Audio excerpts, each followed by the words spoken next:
This week's letter writer brings up a problem that is likely to be very familiar to a lot of you. She's written to tell me that she's really struggling with controlling her temper when she's arguing with her twin sister.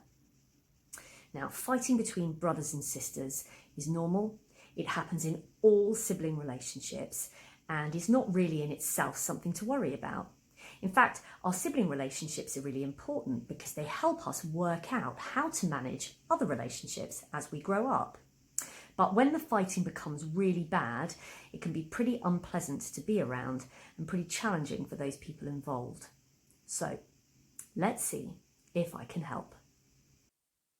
A quick internet search will give you lots of resources for ways to manage your anger, and I'll link a few of my favourites in the comments section below. But if you want to make changes to the way that you behave when you're feeling angry, then you need to become a detective and a scientist. Anger is not a bad feeling. It's something that we all have regularly. And the more that we ignore it and try and push it down, the bigger it can get. The problem comes when the behaviours, which are the things that we do when we're angry, cause ourselves or other people harm. So, with your detective hat on, can you think about the things that particularly trigger your anger, the things that make you feel really angry? Because once you know what it is that causes your anger, it's much easier to think of ways to control it. A good detective will also have a hunt around at the scene of a crime.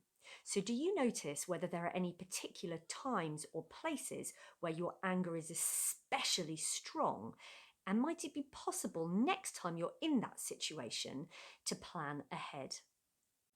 And this is where it's a good idea to put your scientist hat on, because you need to do some experiments to work out ways that help you to feel less angry.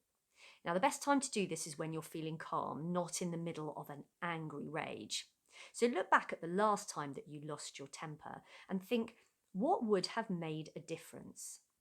With all of this really important information that you've discovered, you can start to put together a plan for what you might do differently next time you find yourself in a situation where you're starting to feel angry. Whilst we can't take the feeling away, we can think about making some changes in the relationship that you have with your sister so that you don't feel quite so angry quite so often. And the best way to make relationships better is to talk about the way that you feel. You need to sit down with your sister and have a bit of a chat.